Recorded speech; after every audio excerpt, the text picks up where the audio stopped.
दोस्तों, धरती का विकास और उसमें हो रहे परिवर्तन करोड़ों सालों से लगातार चलते आ रहे हैं। मनुष्यों और जीव जंतुओं के विकास से पहले धरती का स्वरूप कुछ और ही था। देखिए, आज जिस पृथ्वी का स्वरूप हम मानचित्रों में देखते हैं, असल में वो शुरुआती समय में बिल्कुल अलग थे। दोस्तों, ये तो हम सभी जानते हैं कि शुरुआत में पृथ्वी जलती हुई आग के गोले के समान थी, जो धीरे धीरे ठंडी हुई और चंद्रमा के निर्माण के साथ हमारी धरती पर बारिश और मौसम की शुरुआत हुई। महासागरों का जन्म हुआ और रेंगने वाले जीव पैदा हुए। ये तो हुआ हमारी धरती का शुरुआती छोटा सा परिचय। लेकिन क्या आप जानते हैं कि इस पृथ्वी पर अलग अलग देश कैसे बने और भारत का जन्म कैसे हुआ?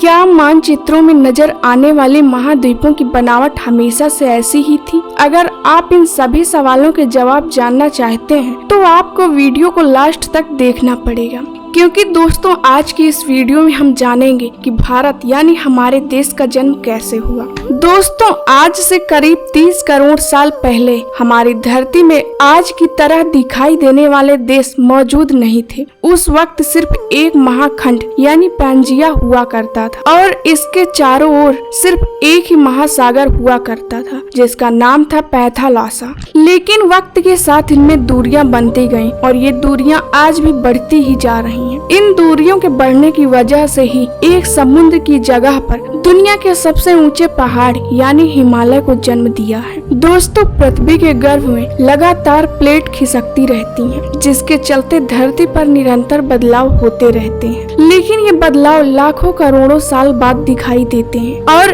इन्हीं बदलावों के चलते ही आज के दिखने वाले देशों का जन्म हुआ है और इसके साथ ही हमारे देश भारत का भी। भूवैज्ञानिक अल्फ्रेड विजनेर के अनुसार प्लेट खिसकने से सबसे पहले पैंजिया महाद्वीप के दो भाग हुए, जिसके उत्तरी हिस्से को यूरेशिया और दक्षिणी हिस्से को गोंडवाना लैंड कहा जाता है। इन दोनों के बंटने के बाद जो बीच में पानी भरा और एक खाड़ी का निर्माण हुआ, उसे वैज्ञानिकों ने टेथिस सागर का नाम दिया था। उसके बाद पैंजिया से अलग हुए उत्तरी महाद्वीप लारेशिया से आज के उत्तर अमेरिका, यूरोप और एशिया का निर्माण हुआ, जबकि गोंडवाना लैंड से दक्षिण अमेरिका, अफ्रीका, ऑस्ट्रेलिया और अंटार्कटिका जैसे महाद्वीप बने।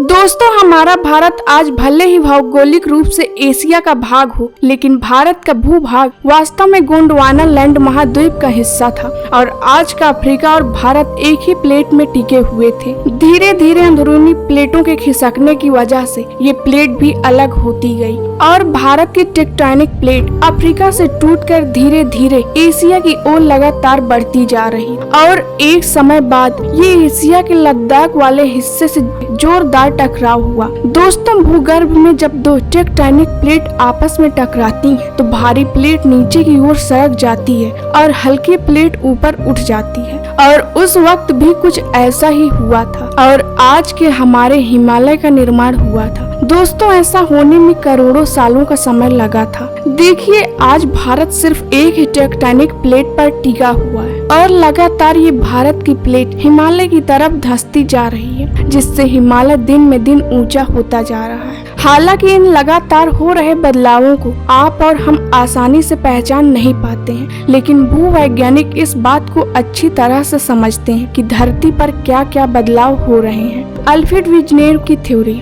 धरती के महाखंड पैंजिया और उससे जुड़ी थ्योरी को दुनिया के सामने रखने का श्रेय अल्फ्रेड विजनेर को दिया जाता है, जो एक जर्मन भूवैज्ञानिक और मौसम वैज्ञानिक। उन्होंने ही अपने शोध कार्यों के दौरान बताया था कि धरती किसी जमाने में एक विशाल महाखंड के रूप में थी, जो समय के साथ साथ विकसित होती गई। उनका कहना था कि अगर आज भी धरती के सभी टुकड़ों को आपस में जोड़ दिया जाए तो पैंजिया महाखंड दोबारा तैयार हो जाएगा। वीडियो पसंद आए तो वीडियो को लाइक करके चैनल को सब्सक्राइब जरूर करें।